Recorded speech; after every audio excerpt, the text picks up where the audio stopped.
अंबादास दानवे सध्या बदलापूर पोलीस ठाण्यामध्ये पोहोचलेले ही सगळी दृश्य आपण पाहतोय। रेल्वे सुरक्षा बलाचं या ठिकाणी पोलीस ठाणे आहे आणि या ठिकाणी आपण पाहतोय किशोरीताई पण पोहोचलेल्या। ताई, तुम्ही या ठिकाणी पोहोचलात, आज जो काही प्रकार बदलापूरमध्ये घडला काय म्हणाल?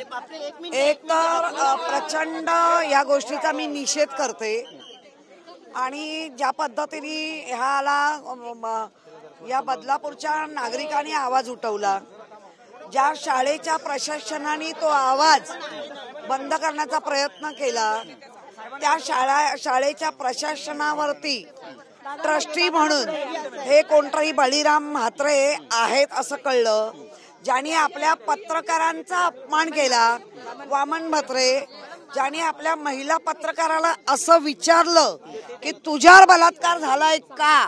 अरे म्हणजे परिसीमा गाठताय तुम्ही, एकीकडे लाडली बहीण चालवताय आणि एकीकडे चिमुरड्यांवर बलात्कार होत आहेत आणि वर त्यांचेच एक पदाधिकारी विचारतात पत्रकारांना, तिने आवाज उठवल्यानंतर की तुझ्यावर बलात्कार झाला।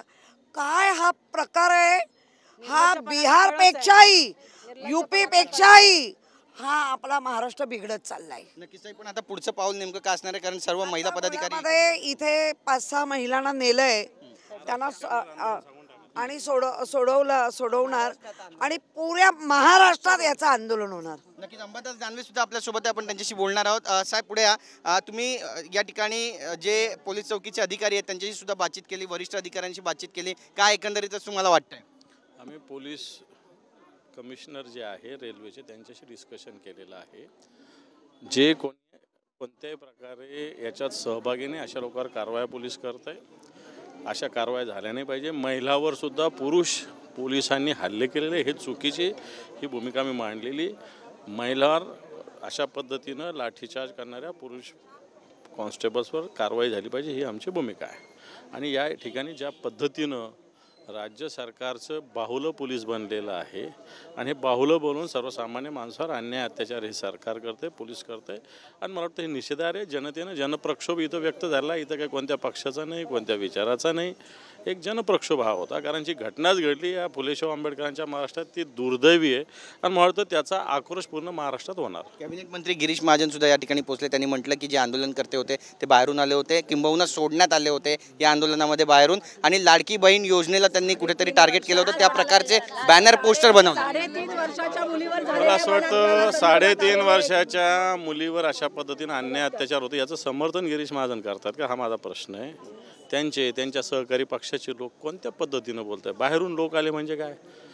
जर आंदोलन हे महाराष्ट्रात होणार आहे, महाराष्ट्रातून लोक येतील ना, त्याला काय प्रॉब्लेम आहे? जर एखाद्या घटनेचा निषेध व्यक्त करायचा, लोक कुठून आले, काय आले, याच्यापेक्षा ती भूमिका ही मनाला चीड आणणारी आहे। कोणत्याही माणसाला असं वाटतं की आंदोलनात सहभागी व्हावं, रेल्वेतून लोक उतरले आणि आंदोलनात सहभागी झाले। त्याच्यामुळे गिरीश महाजन इथं आले कसे होते? कारण ते काय गृहमंत्री नाही, ते काय मुख्यमंत्री नाही, ते काय उपमुख्यमंत्री नाही, या जिल्ह्याचे पालकमंत्री पण आहेत, ते कुठे लपले? मुख्यमंत्री कुठे लपलेले आहेत? उपमुख्यमंत्री कुठे लपले? गृहमंत्री कुठे लपले? पालकमंत्री कुठे लपले? गिरीश महाजन काय संबंध? ते ग्रामविकास मंत्री आहेत, इथं काय संबंध आहे त्यांचा? ते कोण सांगणार आहे? बरं साहेब, आता पुढची भूमिका नेमकी काय असणार? तुम्ही या ठिकाणी पोहोचलेला आहे, आम्ही पूर्ण महाराष्ट्रात आंदोलन पुकारणार। कशा स्वरूपाचं हे आंदोलन असणार आहे? आता अंबादास बोलतोय। नक्कीच ताई, तुमच्याकडे येणार आहे, कशा स्वरूपाचं हे आंदोलन असणार आहे? आंदोलनाचा पवित्र आता तुम्ही घ्या। मुळात म्हणजे ही जी महाराष्ट्रात आंदोलन होणार आहे, सगळ्या आपल्या मीडियाच्या माध्यमातून सर्व महिला वर्गांना मी सांगेन, सामील व्हा।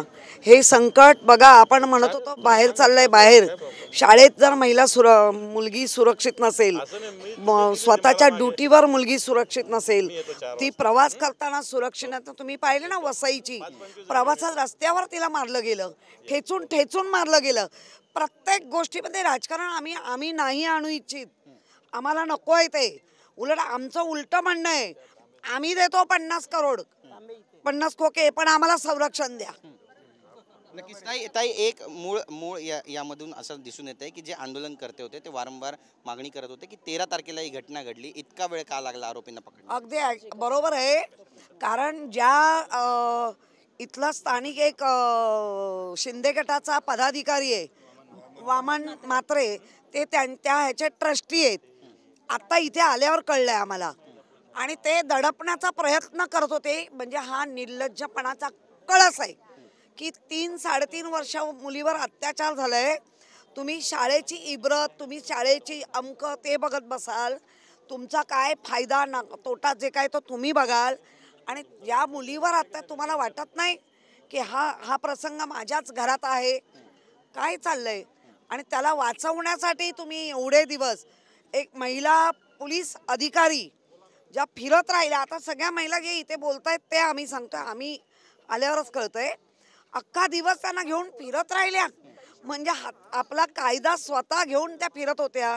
त्या मायलेकी पोलीस स्टेशनमध्ये झोपल्या. मग सकाळी त्यांच्यावरती FIR घेतला, घरी पाठवलं, परत 11ला बोलवलं. एक तर मला माहिती मिळते ती आई जी या मुलीवर अत्याचार, ती आई प्रेग्नंट आहे. म्हणजे एका वेळेला 3-3 जीव तुम्ही फिरवत होता. हा निर्लज्जपणाचा कळस. आज संपूर्ण बदलापूर आपण पाहिलं की बंद होतं, दुकानं बंद होतं, लोकांनी निषेध नोंदवला या ठिकाणी. आणि त्यांचा जो निषेध आहे त्याची जी तीव्रता आहे ती सुद्धा तितकीच दाहक होती. कारण ही घटनाच अशी आहे की 3.5 वर्षाची एक छोटीशी बालिका आहे. ही चीड आणणारीच घटना आहे ना. आपण सावित्रीबाई फुलेंचा महाराष्ट्र म्हणतो, हा जिजाऊचा महाराष्ट्र म्हणतो, अहिल्यादेवीचा होळकरांचा हा महाराष्ट्र म्हणतो ना. आणि तिथे 3.5 वर्षाच्या मुलीवर अशा अत्याचार होते तर निषेधार्ह आहे. लोकांच्या मनात चीड निर्माणच होणार आहे ना. ती चीड लोकांनी या आंदोलनाच्या माध्यमातून व्यक्त केलेली आहे. उद्धव साहेब, आदित्य साहेब या ठिकाणी येणार आहेत का उद्या किंवा परवा, किंवा असं काही बोलणं झालं? मला असं वाटतं आम्ही त्यांचेच प्रतिनिधी आहोत. उद्धव साहेबाचे, आदित्य साहेबांचेच आम्ही प्रतिनिधी आहोत. त्यांचे प्रतिनिधी ते म्हणूनच आम्ही इथं आलेलो आहोत सगळे. नक्की. तुम्ही आता आंदोलनाचं हत्यार उपसलेलं आहे, कशा स्वरूपाचं आहे आंदोलन असेल? महाराष्ट्रात ठिकठिकाणी शिवसेना महिला आघाडीच्या वतीनं आंदोलन होतंय. ठिकठिकाणी महिला हा निषेध व्यक्त करणार आहे. हे काही कोणत्या पक्षाचं आंदोलन नसेल, जनतेचं आंदोलन असेल. कारण या सरकारचे पापाचे घडे आता भरलेले. परवा उरणला घटना घडली, बेलापूरला घडली, मीरा भाईंदरला घडली, आज इथं बदलापूरला घडली. रोज एका घटना रोज वाट बघतात का सरकार? उद्या इथं होईल, परवा तिथं होईल. सरकार तर लाडकी लेक लाडकी बहीण म्हणतात आणि इथं लाडक्या बहिणी लाडक्या मुलींचा अशा पद्धतीनं अन्याय अत्याचार होतो, खून होत आहेत, मर्डर्स होतात. सरकार झोपलेलं आहे. उपमुख्यमंत्री दिल्लीत फिरतात, मुख्यमंत्री कुठेतरी आपली शोबाजी करतात, जाहिरातबाजी करतात.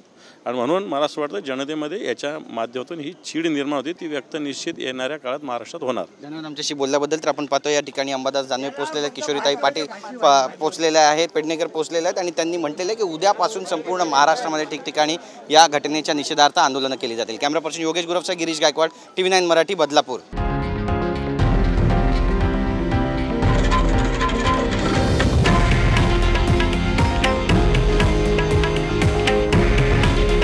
हे आहे देशातील नंबर 1 न्यूज नेटवर्क आणि आपण पाहत आहात TV9 मराठी. काळजी तुमची, हित महाराष्ट्राचं.